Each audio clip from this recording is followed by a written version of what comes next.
We back and we back. Zeus P, Tank Juice. Let the light in, man. It's the 2-hour lunch break, dog. I'm locked in. So turn your speakers up a notch and grab the white gin. And when I'm on the road to the office or the crib, it's Big Zeus, St. Jude, the ones I wanna hear. This is that 2-hour lunch break live from Lady Bird J Lake. Coming to you live, putting on for the city. This is that 2-hour lunch break live from Lady Bird J Lake. And it's coming home to Texas. It's coming home all the way to Austin, Texas, baby. Welcome back to another episode of the 2-Hour Lunch Break Podcast, a podcast for Austin, from Austin. I'm your host, Tribal Zeus, and today we have someone whose story is as powerful as her work. From growing up in Hawaii to restarting her life in Austin off pure faith and hustle to becoming one of the most respected marketing minds in both the business and music community, we are honored to have her here. She's a full-time entrepreneur, the founder of WNDRLND Marketing, and the COO of Good Music Influence, and a driving force behind helping small businesses grow and helping independent artists navigate the industry with confidence. Her journey is about resilience, reinvention, creativity, and choosing purpose over comfort. Ladies and gentlemen, we got Kea Goins in the building. How are you doing today? Hi, I'm good. Thank you. Right. Thank you. Glad to have you. Glad to have you on. I know we were talking off air. Number one, thank you for taking time out of your schedule. I know you're a busy woman. Got a lot of pots on the stove, so thank you for coming through. So now that we're here, let's go ahead and talk about your background, right? Absolutely. So you were born and raised in Hawaii, Yeah, right? in Hawaii, so yeah. Talk about that experience, because that's not usually what you hear when you think of Black people, maybe in the military or something like that. But Yeah. how did you end up in Hawaii, and what was that experience like? Yeah, definitely from a military family. My dad was Army, and I just got lucky. I ended up in Hawaii. I'm not like the typical military kids where a lot of military kids get to move around and they've gone to like 20 different countries. And I'm like, no, it's just me in Hawaii. So that's what it's been like. But I mean, growing up, I would say now that I'm looking back on it, I took it for granted. Growing up, I was like, okay, whatever, it's the town you grow up in. But now that I'm older, I realize how good I had it, and I absolutely miss it all the time. Gotcha. There we go. So your story just doesn't involve Hawaii. You've been to North Carolina, Yep. Washington D.C., and then you like kind of made this totally spontaneous leap to coming to Austin, I did, right? yeah. When you look back now, what do you think gave you the courage to like start over, like not once but like multiple times? Yeah, absolutely. In my brain, I really think every time I have this habit of always thinking, you know what, it's got to be better. There's got to be something better than this. There's always going to be something beyond. And I have had that idea stuck in my head since the beginning of time. Yeah. So even when I tried to go to UNC Charlotte and I tried to see what the mainland held for me outside of Hawaii, it was absolutely horrible. And I ended up coming back to Hawaii, but then that whole like inspiration to be like, you know what? I'm going to try this again. I'm strong-willed. I have a lot of, like mental fortitude. I was like, okay, I'm going to try this again. I'm going to try to go to Austin. And so, yeah. Gotcha. So I was reading into your story about when you first had the idea to want to come to Austin. I think you picked up a magazine and it said Austin, best place to start over. Yes. Right? Did you ever think about how, different your life would have been had you ignored that? Yes, I think about that all the time.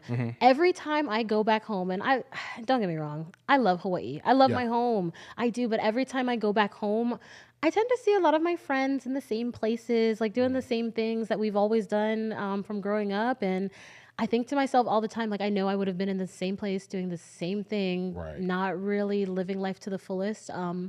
Right there alongside them. Gotcha. Okay, so let's shift gears a little bit, right? So let's talk about WNDRLND Marketing. Yeah. So at this point, you're living a life of a full-time entrepreneur. Yeah. You're not doing a traditional 9-to-5 at this point, and you actually just hired your first employee, right? Yes, I did. I know you're working with small businesses because you believe in the power of buying local. Yes. So with that said, what made you fully commit to entrepreneurship instead of being in the corporate world full time? Yeah. Again, I just have this I can do that mentality. If I see something, if I eat something in a restaurant and I'm like, man, this tastes really good, I bet you I can make that. That's the first thing that crosses my mind every single time.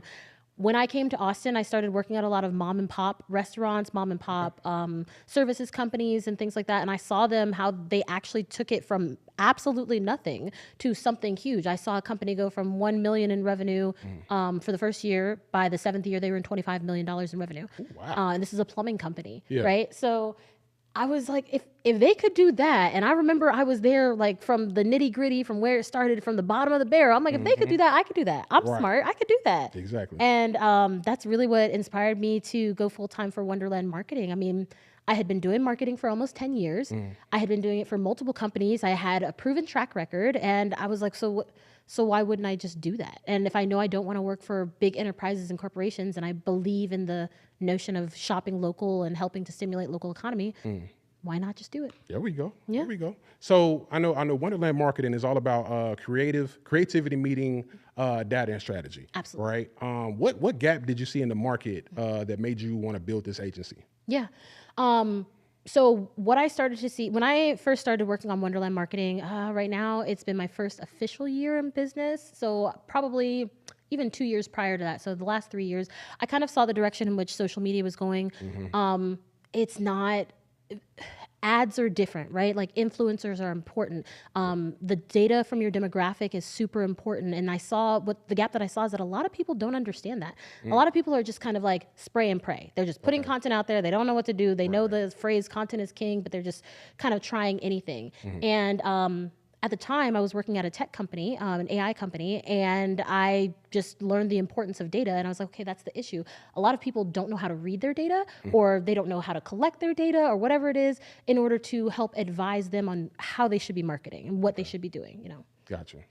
So I know we talked about this earlier. You actually just hired your first employee. Yeah. I know you were talking about possibly doing a second, right? The thing is, most entrepreneurs, they struggle with hiring their first employee, right? Yeah.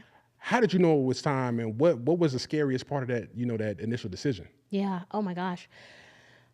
Hiring an employee is always extremely scary, like terrifying. And the rule of thumb to know when to hire an employee is you hire your first employee when you are drowning. You can't take any more work on. Okay. You're having to turn down work. When you are turning down money, you need an employee. Like until you're getting to that point where you're just like, oh my gosh, this is absolutely out of hand and I can't do anything. Yeah, that's the point in which you need an employee. So I found that out after about almost a year. Like, so as I approached my 1 year in business, that's when I started looking to hire. Thank goodness my first employee came from a recommendation from one of my clients, one of my great clients.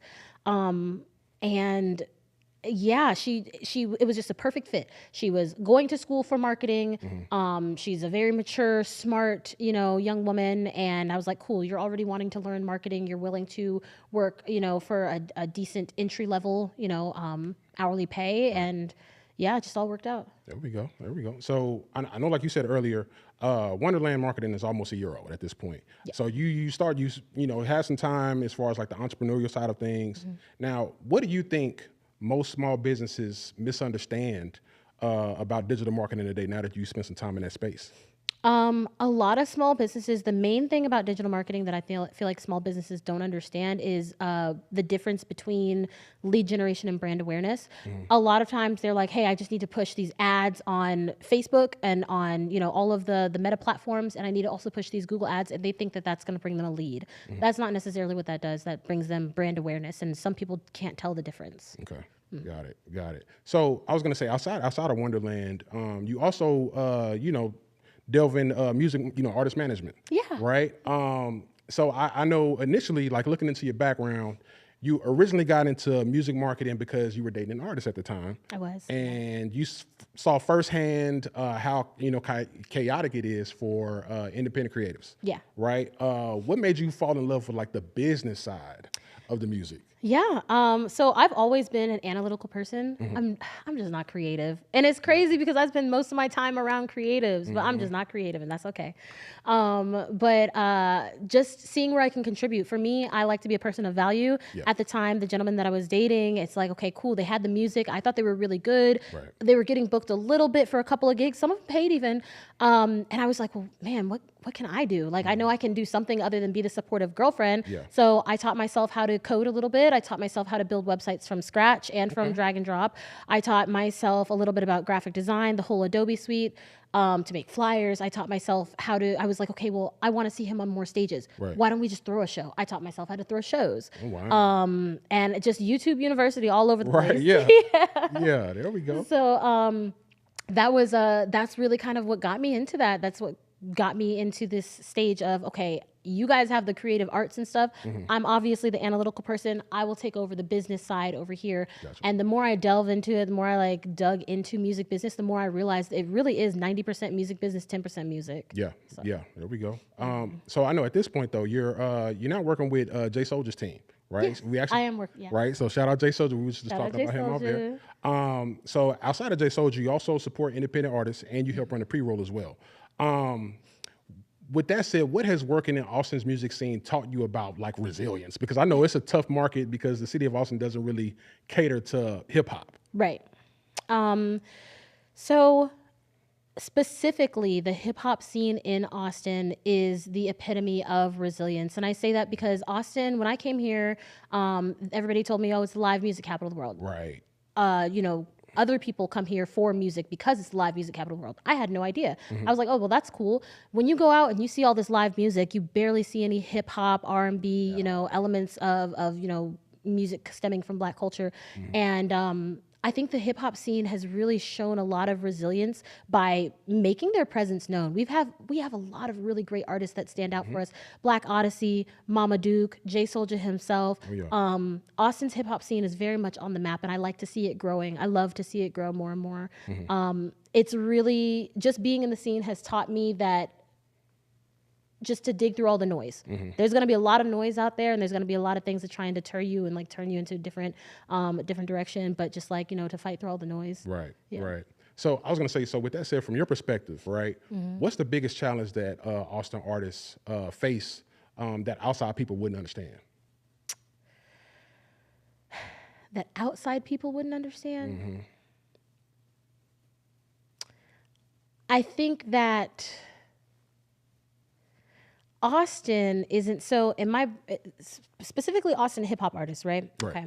So hip hop, in my opinion, comes from a certain place. A lot of times you are a product of your environment, and that is portrayed through your music. Austin has some parts of Austin that are less than favorable, right? But it doesn't necessarily have a whole bunch of places that are less than favorable. Austin isn't quite DC. Austin isn't quite Chicago. Austin isn't quite Detroit. So some things that I think that people wouldn't understand is that like a lot of artists that come from Austin make this really awesome music, and people's perception of hip hop is that, oh, well, your music has to come from this place of pain or talking about the struggle or talking about this. And that's not necessarily 100% the case in Austin hip hop scene. And I think that that's okay. It's just a different story. Yeah, true. So kind of piggybacking on what you're saying. So as an Austin native, I completely understand. Austin doesn't really have what you would call like trenches like that. Now, does it have less than favorable area? Rumberg? And, Right. East Austin? Yeah, it has like, I would probably call them like more economically deprived more than anything else, but there's nowhere you could like walk around and be like afraid type of thing. So I understand where you're coming from. Yeah. So, I was going to say, so, as far as like, artist management, so when you're looking at an artist, like, somebody that you think like, who's next, right? What type of traits or habits stand out the most to you? When I'm looking at an artist, I'm like, who's next? An artist that isn't afraid to experiment.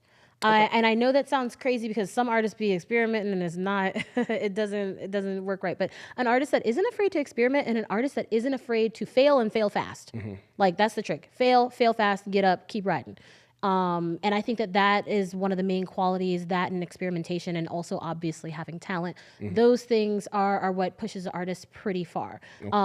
Because kind of what we talked about before with data, you have to move with the data, kind of move with what your demographic is leaning towards, either that or trying to find the certain type of demographic that you're trying to touch, and you have to be flexible to do that. Right.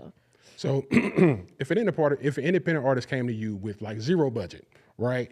What's the first thing you tell them to focus on? Wow. Zero budget. Yeah. if an independent artist came to me with zero budget, the first thing I would tell them to focus on is networking.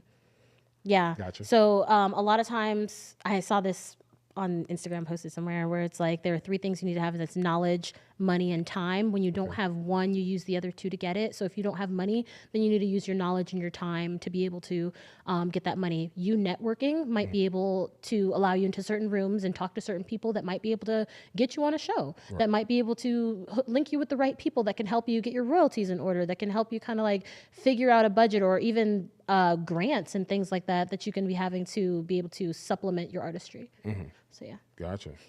Okay. So let's kind of switch gears a little bit, right? So let's talk PR and branding. Okay. Right. So, once upon a time before you got into Wonderland, you actually worked, in the corporate world doing, PR for companies, and, they now run, and now you run campaigns for small businesses and creatives, right?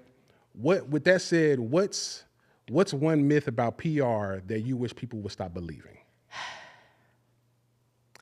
One myth about PR that I wish people would stop believing is it's the instant gratification that people seek, right? PR does not equal money, because you buy a PR agent to get you on more media platforms, to get you, more speaking positions and what have you. That does not equal money. Does it equal brand awareness, which could equal a possible lead, which might equal money? Yes. Yes. But just because you were on the Joe Budden podcast, just because I'm on, the 2 Hour Lunch Break podcast, I'm not about to get a deal as soon as I walk out this door. I might. Gotcha. I might. Somebody might say, "Oh my God, I saw you." Yeah. Okay, cool. But like, that is the myth that a lot of people they're like, well, then what is a PR agent for? Public relations, to you manage your relations with the public. Yeah. And then people are like, well, what is marketing for? And I'm like, well, marketing does X, Y, and Z, and like sales is a whole different thing. So.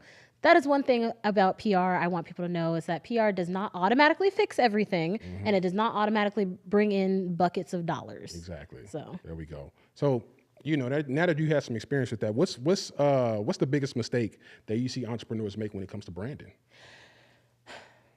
The biggest mistake I see that entrepreneurs make when it comes to branding is they don't do it. That's the problem. A lot of entrepreneurs do not brand themselves. They see a business and they see a business idea and they say, okay, this is what we're going to do. This is how we're going to ride.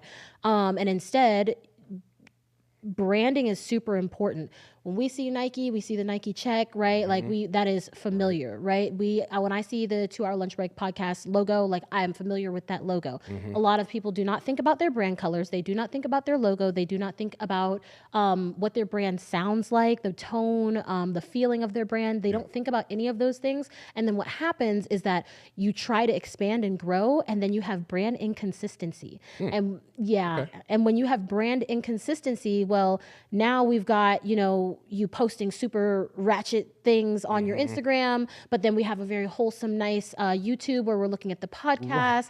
Your logo is in black most of the time, but when somebody goes to get you t-shirts, it's in red. You know what I mean? So Gotcha. Yeah. Gotcha.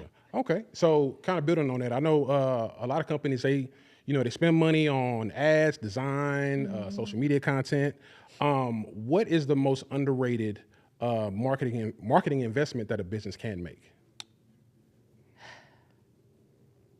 The most underrated marketing investment that a business can make? I would have to say investing in your current clients. Okay. Like if you were to have current clients, just assuming this business has current clients, investing in your current clients as far as like building referral programs. What me and my tech company have done multiple times when I used to work in AI, we would send these really lavish, beautiful gift baskets to each of our previous clients and just thank them for the opportunity to work with them and let them know we do have a referral program if they would refer their friends. They were so blown away and elated by it that they would always refer us. Referral happens to be like word of mouth is actually the number one form of marketing, even to this day, from the very beginning of time. Okay. So investing in your current clients and nurturing what you have, they will always become return clients, and then that's how you get loyalty. Gotcha. So I was gonna say, so for someone who wants to get into marketing, right, but they don't know where to start, what would be your recommended step one for like the novice, the super novice, like fresh out, and they just want to get into that market? What would you recommend that they do? Marketing. That's a hard one. Marketing has so many different areas. HubSpot. Okay. You know, and they don't even sponsor me. I need to get a sponsor from HubSpot because I tell everybody about HubSpot. I need to become one of their brand ambassadors or something. So HubSpot, this is for you. If anybody ever wants to get into marketing, just to start, just to kind of understand where we are in the marketing world, I always suggest going on HubSpot. HubSpot is a platform that they are a CRM, but they also have free online courses, courses and certifications that you can get to help you learn and understand digital marketing, learn and understand creative marketing, email marketing, everything, you know, front to back to front, and all the things that put marketing together. Secondary to that, I would go to Google. So Google has a skills workshop area platform that you can go and get Google certifications and things like that. Once you understand that, the only other portion to understanding marketing is understanding creativity, because it's not just about the data. It's about being creative. It's about, you know, like being trendy and seeing and showing people what they want to see. Got you kind of building that like building that knowledge base out, so to speak. Yeah, Got absolutely. it. Okay, I love that. I love that. So you know, you spent years, you know, in this field at this point.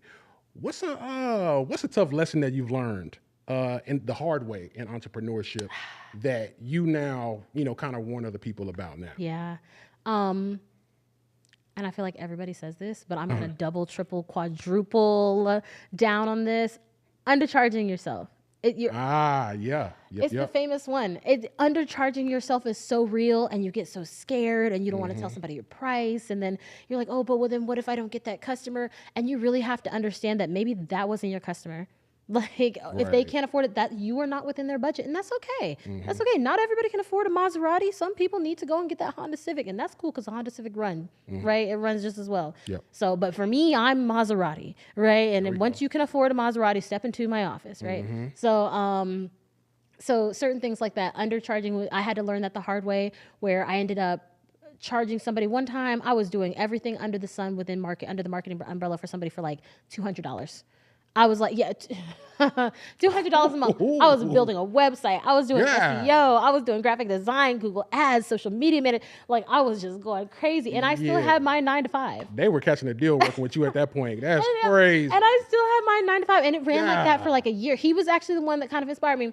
It ran like that for a year. He did real estate. And one day he's like, man, I just wish you could be my employee full time. Like, I wish I could just work with you and you didn't have your 9 to 5 job. And I was like, you know what? Yeah, you're right. And one thing led to another. He had suggested me to somebody, and I ended up building out my business, and so I left him at his little $200 rate for a little bit, you know. But undercharging yourself is the worst thing you can absolutely do. Everybody does it all the time, and you just need to take that leap of faith and know if you have the service and you have the skill, you need to charge the right amount. An entry amount, sure, but the right amount. There we go. So I'm curious, right? So for artists or business owners like overwhelmed with like all like the marketing tasks, right? How do you help them simplify like all that noise to where they can focus on what they need to do as the business owner or the artist? Yeah. Kanye has said this once, and even though he's not my favorite person in the world, I'm going to go ahead and quote him. It's okay, because it doesn't mean he's not a genius. Kanye said this once, and he had got this from somebody else, that artists need CEOs. An artist is like a business. Okay. It's not even like, oh, businesses here and artists there. No, like, artists are businesses. It would do an artist well to have a CEO, because that CEO would be able to make those moves for them across like marketing and operations and everything, because that's what an artist needs. Now, as far as back to your question, what I do to be able to make sure that they can focus on doing whatever it is that they need to do, I like to tell people I do the marketing so you don't have to. Like, I literally do the marketing so that you don't have to. I build brand awareness. I build out strategy. Let's say if you're a business, we're building pipelines to be able to bring you in leads for whatever service business that you might have. If you're an artist, we are building your brand awareness so that your manager or whoever your booking agent is having an easier time getting you booked for shows, because by the time they reach out to somebody and say, hey, this is so-and-so, an artist from out of whatever, Raleigh, North Carolina, we'd love to get him booked. They're like, oh, actually, I've already heard of him. Oh, that artist from San Antonio? Oh, yeah. Actually, I have heard of them. I've seen them around. Why? Because of marketing, because of brand awareness. And so I make that conversation a little bit easier, right? I make it easier for people to be familiar with you, because familiarity is super important in being able to build a brand, push a brand, and build a business, push a business. So. Got it. I love that. I love that. So on a more personal note, right? I'm curious, like, you made all this progress. I know you started in Hawaii and you've made all these different jumps, and now you're in Austin, and you really got things going as far as Wonderland Marketing goes, right? Now, with everything you've done, the journey that you've had, if your younger self, like the Kea in Hawaii, right, could see you now, what would she say? That's funny. If the me in Hawaii saw the me now, I would probably be thoroughly impressed. Like, wow, you actually did, like, Right. wow, you did that? Like, we did that? Okay, girl, go ahead. I think I would be thoroughly impressed. I don't think I would be unbelievably surprised. Yeah. Because I've always, like I said, I've always had that, like, high caliber of mental fortitude where I'm like, oh, I know I can do this. So I think I would be like, oh, wow, we just actually did it. Like, I knew you could, but you executed. There we go. So, yeah. Gotcha. So, like I said, on another personal note, right? So, being in artist management, working in PR, working in branding, you have to give of yourself a lot, right, to others. So, with that said, how do you stay grounded? Like, how do you decompress? Like, what does that look like? Do you have to go to the gym? Do you have to, go hang out with some friends? Do you have to sit on the couch with some cheap wine and watch, Bad Girls or something like that? What does that look like? Yeah, that's a great question. I actually don't watch TV. I know I don't get a medal. Wow, okay. I don't get a medal for not watching TV. But I don't watch TV. That includes, like, I don't watch Netflix, Hulu. You don't watch anything. HBO. No, I know of things because I hear people talk about it. So I know about Bad Girls Club. I know about Baddies or whatever. Or maybe that's the same thing. I don't know. But yeah, I don't watch TV. Okay. But what I do, I read. So I just started getting into reading. And when I say read, let me not lie to y'all, audiobook. I do audiobooks. So I will listen to Spotify audiobooks, and I will go to the gym. I've made the gym kind of like my new escape type thing. Not only because it helps to keep me healthy, but it's just, I'm up at odd hours. So I go to Planet Fitness. So I will literally go to the gym at 1:00 in the morning. Oh, yeah. There's nobody there. The staff is super nice. Yeah. I put on my little audiobook and I just get to go on with my workout and whatever. So decompressing looks like going to the gym. And then when it's not the gym, probably traveling. I love to travel. So I'll just go somewhere. Gotcha. Like, yeah. Gotcha. I love that. So kind of piggybacking on the TV thing, what got at that decision? I'm curious about that. Was that like a conscious decision, or it just happened organically, or like where did that come from? I started working so much. Okay. And this is a little bit before the concept of Wonderland Marketing. I think this is kind of like when I was like when I was managing artists and doing marketing for artists and just helping things. And I was just outside so much. I was like boots on the ground everywhere. Right. A lot of people know me because they saw me outside all the time. And I just, one day, somebody asked if they could buy my TV, and I thought about it. I was like, man, I haven't even turned this thing on. I said, yeah, take it. Right. They took my TV. I had no TV in my house for 2 years. So therefore, every time I came home, I would open up my laptop. I would have my laptop out, just working. Then when I started the concept of Wonderland Marketing, I still had no TV in my house, so I would just be working all the time. And yeah, it just got to a point where I wasn't interested in TV. I always had something to do. I was like always trying to build on something to do something bigger and better.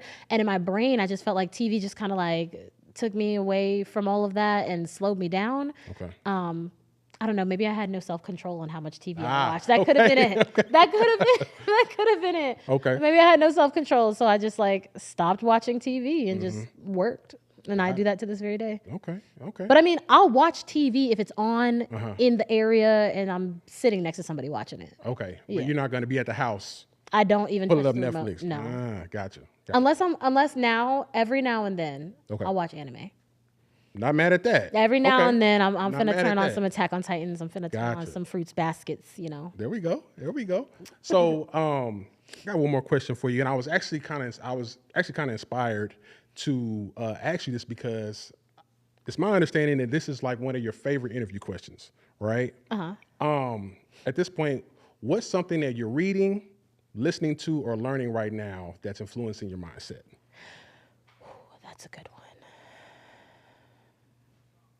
That's influencing my mindset. Ooh, that's a really good one. Hey, I got it from you, so. Right now, that's a really good one. Right now, something that's influencing my mindset, I'm listening to more Black alternative music. Okay. Yeah. I'm listening, and I don't even know if I want to call it alternative, because I feel like that puts it in a other category or something like that. But I'm listening to music, just music in general by Black people, and that includes like rap, like French rap or whatever. That includes just bands like Black Odyssey. Okay. That includes Black country artists. Right. Just anything to just not only number one support the culture, but also to just expand my ears. Like I just want to hear something different. I love rap. I love hip hop. Yeah. I love R&B. I love jazz, but I just want to hear something different. But I still want to hear it from my people. Okay. So, I'm not gonna lie. On piggybacking on that, I've kind of been doing the same thing lately, right? So I've gotten into 2 different, I guess, subgenres. Okay. Right. I've gotten into Detroit techno, right? Because at the end of the day, techno, the origins are Black. Okay, like techno yes, is Black, yes, if we want to be honest. And I've also gotten into like a lot of Chicago house, like house. Chicago house. And that's the thing, like with both genres, at this point, a lot of people don't know, like, that came from us. Yeah. You know what I mean? Like, that came from 2 Midwestern, Black cities. Yeah. You know what I mean? That a population has a majority roots from the South, stuff like that. And yeah, I've been really getting into that. So I'm glad you answered that question the way you did, because I've been doing the same thing. So I see where you're coming from. I love that. Yeah, I've been diving into. So Black Odyssey just released an album, Mood Control. Ricky is my favorite song. There we go. But I've been diving into a lot of Black Odyssey music and yeah, stuff like that. I love that. Yeah, good music. Yeah. Good music for sure. Okay, so now we're at the final question of the night, right? So we talked about this off air. Now that we've got a chance to, have a, you put up to the 2-hour lunch break, good conversation, good vibes. Now, with that said, who do you think will be a good guest for the podcast in the future? A good guest for the podcast in the future. That's a good one. Now, you can recommend as many as you want. If you got personal connections, that would be even better. For sure, if you haven't already had Black Odyssey on here, I would love to see Black Odyssey. Okay, we haven't got a chance to link yet. I know I know he's so busy. I'm obsessed. And then I would also say somebody that I feel like makes a really big difference in our community that I would love to hear more from. Reno Dudley. Have you had Reno on here? I've heard of him. I've seen him around, but we've never got a chance to. Reno Dudley, that's my guy. Yeah, like he is big he's been through music management. He also does marketing as well. We bounce ideas off of each other. Like he's a really solid, great dude. Does a lot in the community, with the community at ACC. Like this guy is like everywhere you see in Austin, he will have his hand in one of them pots. Gotcha. For sure. There we go. Yeah. Hey, y'all heard her. Let's lock that in. We need both of y'all, man. Let's make that happen. So I was gonna say, before we wrap up, let's plug your social media handles, your websites. Where can everybody find you, and where can everybody find Wonderland? Yeah, absolutely. So you guys can find me on all social media platforms at Kea in Wonderland. That's KEAINWONDERLAND. Kea in Wonderland. And then that's all social media platforms. And then of course, if you are interested in marketing services, please find us at wonderlandmarketing.com. That's Wonderland with no vowels. So that's WNDRLND Marketing, MARKETING. .com. Wonderland, no vowels, marketing.com. And then of course it's also in my bio, so on my Instagram, so hit us up. There we go. Well, all right, man. That wraps up this edition of the 2-Hour Lunch Break podcast. Once again, shout out to Kea for taking time out to come hang out with us. Shout out to our production behind the boards. You can find them on Instagram at Cafe Yodo. New episodes of the 2-Hour Lunch Break are streaming on all DSPs every Thursday, and you can find us on Instagram and X at 2HLBpod. Thank you for tuning in. We out. Hey. And it's coming home to Texas. It's coming home all the way to Austin, Texas, baby.